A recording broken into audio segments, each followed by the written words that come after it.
¿Cómo están, doctores? Muy buenas tardes. Quien los saluda, como dijo la licenciada de Córdoba, soy Raúl Ramírez de la Cruz, cirujano pediatra, jefe del servicio de cirugía pediátrica y médico coordinador del programa de cirugía colorectal en nuestra institución.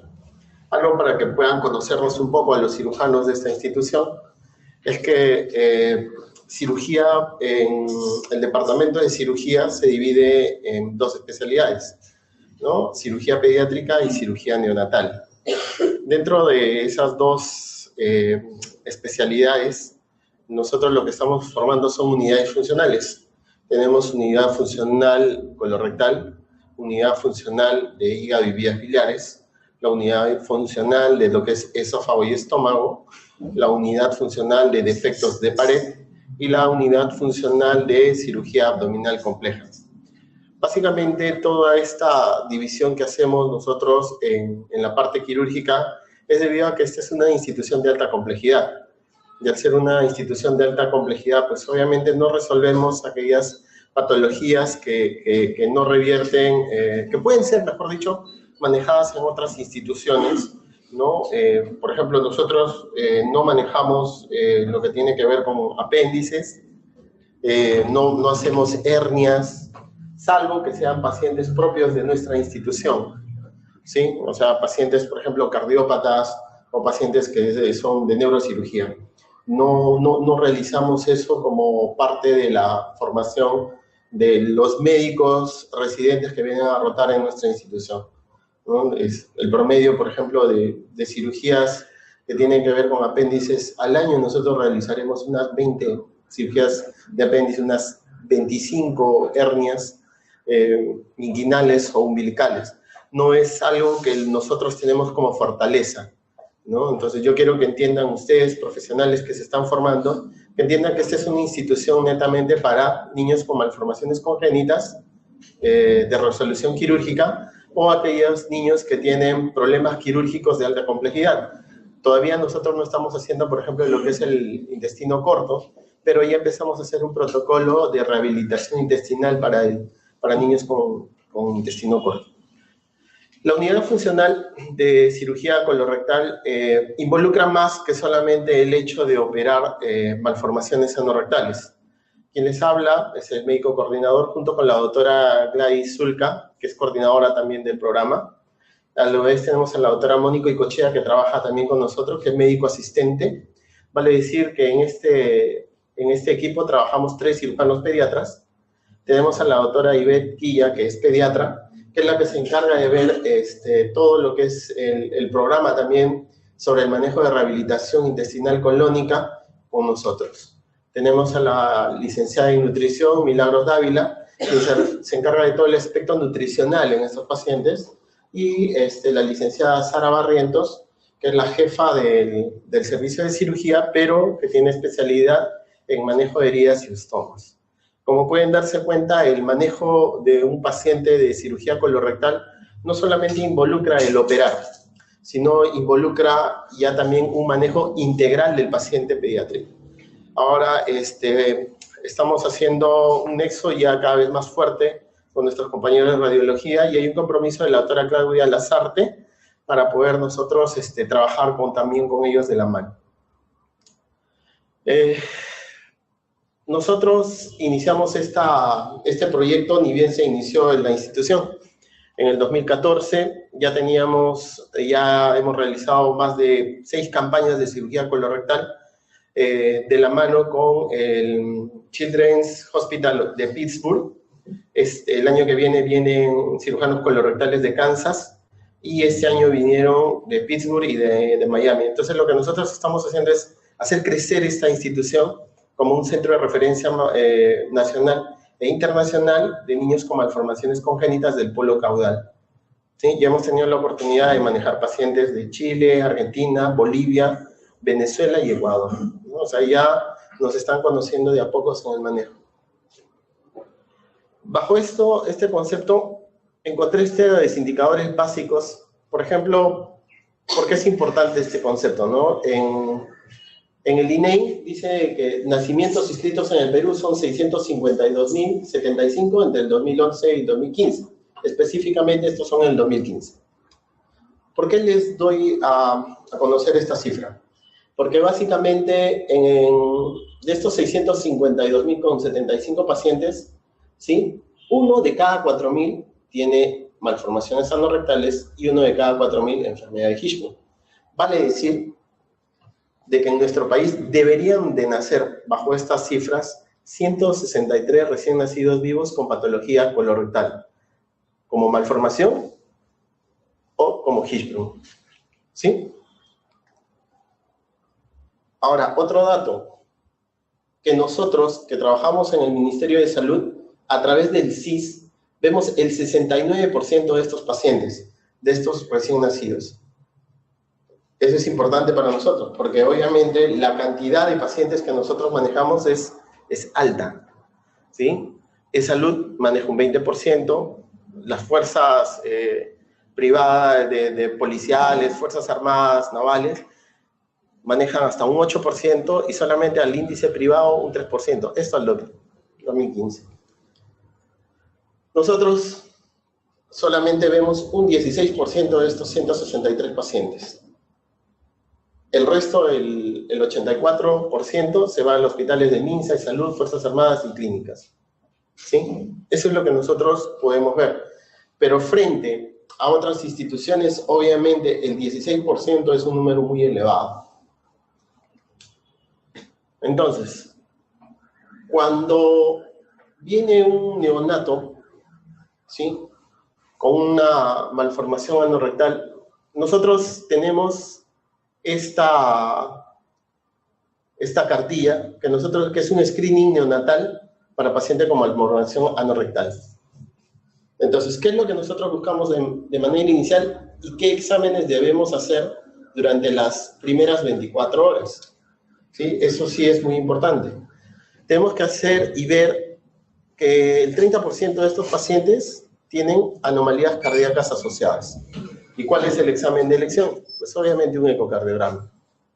10% solamente de estos pacientes, de estos 30%, el 10% solamente tiene repercusión hemodinámica. Y las patologías más frecuentes, pues obviamente son el PCA, defecto del septo atrial y tetralogía de Fallot. ¿Por qué es importante saber esto? Porque si tengo un 10% de estos pacientes que tienen algún tipo de repercusión hemodinámica, tienen que tener cuidado y saber seleccionar qué tipo de paciente operar. O decir al cirujano qué paciente se puede operar o no. Porque, ¿qué pasa? Si este paciente tiene repercusión hemodinámica clínicamente inestable, pero tiene una fístula competente, realmente la cirugía no es una emergencia. ¿Sí? Realmente la cirugía en este caso no es una emergencia. Se pueden hacer dilataciones y esperar que el paciente elimine el meconio. Pero caso contrario, si el paciente no tiene una fístula, en ese momento sí tenemos que decidir que el paciente tenga que operarse sí o sí. Las anomalías gastrointestinales. Lo que nosotros vemos es que un 8% de nuestros pacientes tienen asociación con atresia de esófago y 3% con atresia duodenal. Esto es importante porque muchas veces los niños, cuando nacen con malformaciones anorrectales, pueden ser la malformación anorrectal como un ente aislado o con asociaciones, por ejemplo, una asociación Bacter, ¿sí? Es por eso que muchas veces nacen los niños y nos preocupamos solamente por verle la atresia de esófago. Una vez corregida la atresia de esófago, ya ha ocurrido muchas veces que el paciente sigue con residuo gástrico alto, ¿no? Y aparentemente, pues obviamente como tiene residuo alto, ya no se ve eliminación del meconio. Sin embargo, cuando te das cuenta, el paciente tiene también una atresia duodenal. Le corrigen la atresia duodenal y ya ha ocurrido de que no se dieron cuenta de que el paciente solamente tenía la fobea anal, pero no tenía permeabilidad, tenía asociada una malformación anorrectal. Entonces, hay pacientes que vienen con malformación anorrectal, atresia de esófago y atresia duodenal. ¿Sí? Entonces, lo ideal es corregirle esas 3 defectos en un solo tiempo quirúrgico, cuando el paciente está hemodinámicamente estable. También tenemos asociaciones con anomalías urológicas, ¿no? Para esto es importante siempre una ecografía renal y de vías urinarias.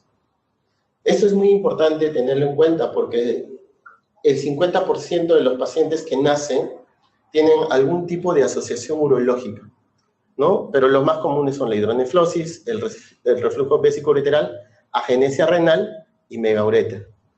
Pero también existe un gran grupo de estos niños, cuando son varones, que tienen criptorquidia unilateral o bilateral, o tienen algún tipo de hipospadia, ¿sí? Entonces es importante que cuando revisemos un niño que nace con malformación anorrectal, solicitar la evaluación por el cardiólogo, ver si no tiene alguna anomalía gástrica asociada, y también ver si no tiene una anomalía urológica asociada.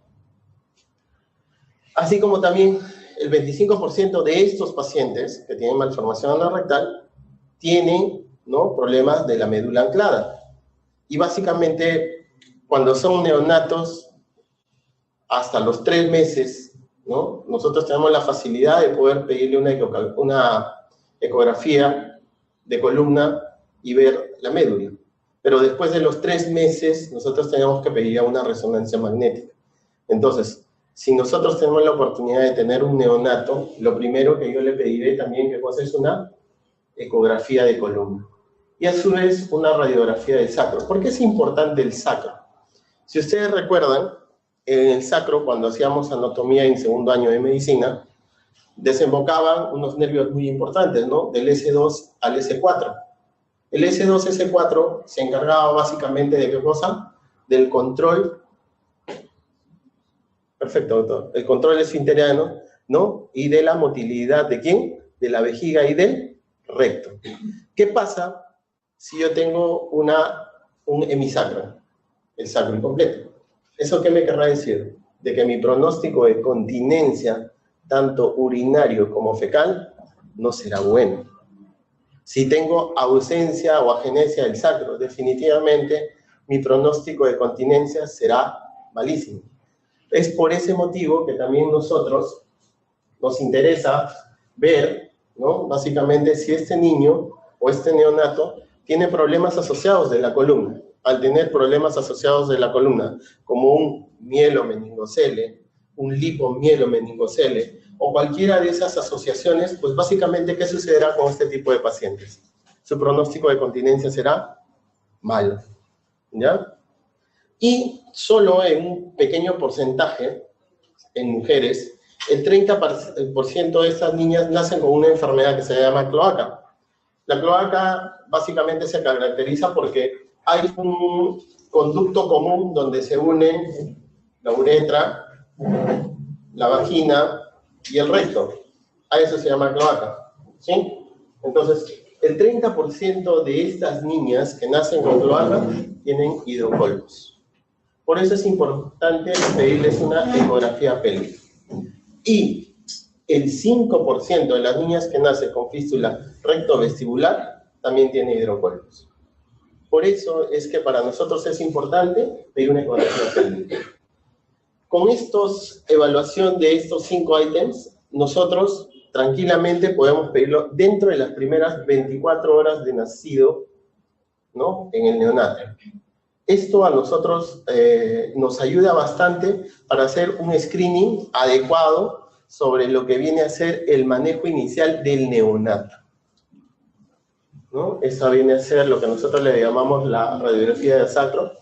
Acá es importante porque nosotros en la parte colorectal lo que hacemos es ver, ¿no?, los índices, ¿no? Este índice, si es menos de 0,74 en antero-posterior o menos de 0,77 en una visión lateral, definitivamente el pronóstico de continencia de este paciente es malo. Si tiene entre 0,4 y 0,7, el pronóstico de continencia va a depender mucho si tiene patologías asociadas. Y si el índice es menor de 0,4, definitivamente este paciente, su pronóstico de continencia es malo. Lo que también nosotros estamos utilizando es ver 3 cosas para ver el pronóstico de continencia. El tipo de malformación, ¿sí?, defectos de columna o lesiones en el sacro. Si, por ejemplo, naces con una fístula rectoperineal, pero naces con un mielomeningocele y un índice sacro menor o entre 0,4 y 0,9, ¿cuál sería su pronóstico de continencia? pese a que esta fístula tiene buen pronóstico de continencia. ¿Quién me ensombrece el pronóstico de continencia? Que tenga un mielomeningocele y que su índice esté en 0,4 y 0,9. ¿Se dan cuenta? Entonces, esto a nosotros nos sirve para ver el tipo de pronóstico de continencia. Entonces, voy a presentarles el servicio de cirugía neonatal. ¿Qué es lo que hacemos? Básicamente, cuando llega un neonato, ¿sí? Ya le hicimos el screening que les presenté, ¿cierto? Ya le pedí su ecografía pélvica, le pedí su ecografía renal y de vías urinarias, le pedí su ecografía de columna. ¿Qué más le pedí? Un ecocardiograma, ¿sí? Y una radiografía completa, ¿no? Tóraco abdominal para ver si no tiene algún tipo de anomalía gastrointestinal asociada. Ya le pedí todo eso. Entonces, pero ahora le toca al cirujano decidir, y obviamente el clínico tiene que saber, básicamente, qué presentarle al cirujano. Entonces, el cirujano, ¿qué es lo que hace en sala de operaciones? Apertura de colostomía, anorrectoplastías primarias, corrección de malformaciones complejas, o la resolución quirúrgica de las complicaciones de la patología colorectal. Que ningún cirujano esté exento de complicaciones. Y las complicaciones pueden estar dadas por la condición clínica del paciente o por las deficiencias técnicas del cirujano. Seamos sinceros. Van dos cosas. ¿Estamos de acuerdo? Entonces, ¿qué hacemos nosotros? Esto es lo que nosotros le llamamos una apertura de colostomía. ¿Y cómo la hacemos acá? ¿Sí? Le dejamos una boca grande acá, un buen puente cutáneo y una fístula acá. Eso es como trabajamos nosotros. De repente en sus hospitales van a ver que esta colostomía está cerca de otra, ¿cierto? Un ostoma proximal cerca del distal. Nosotros tenemos la escuela del manejo de malformaciones anorrectales del doctor Alberto Peña, ¿no? Quien es el creador de la técnica de la anorrectoplastía sagital posterior, ¿sí? Que lo hizo en 1981. Entonces, nosotros seguimos esa escuela. La capacitación que hacemos todos los cirujanos y los pediatras que forman parte del equipo, las hacemos con el doctor Peña. ¿Sí? Todos los años se viaja y se hace una capacitación con el doctor. Entonces, ese es un punto a favor. Tenemos el otro punto a favor que viene a visitarnos todos los años, el doctor Luis de la Torre Mondragón, que es uno de los cirujanos pediatras que también hace cirugía colorectal en Pittsburgh, ¿no?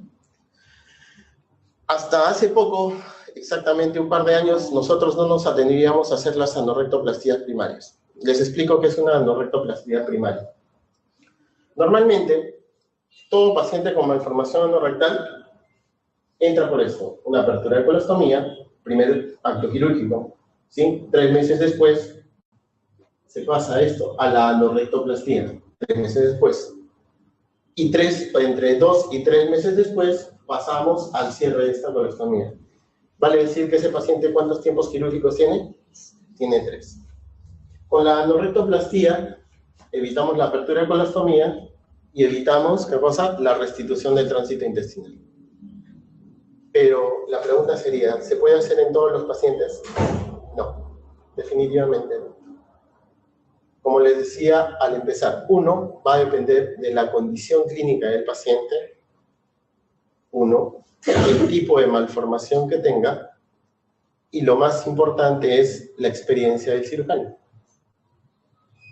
Porque las complicaciones vienen porque queremos hacer todo, pero no tenemos el entrenamiento ni la casuística necesaria para hacer este tipo de cirugías. Entonces, en lo que va de nuestra institución, recién vamos 7 anorrectoplastías primarias. Y las hacemos principalmente en pacientes que tienen malformación anorrectal con fístula rectoperineal. ¿Se puede hacer en las vestibulares? Sí, pero hay que tener mucha experiencia. ¿Qué manejamos también nosotros? Correcciones de malformaciones complejas. Lo más complejo para un cirujano colorectal es manejar esto. Y ya nosotros estamos en ese nivel. Ya hemos manejado, ¿qué cosa? Extrofias de cloacas.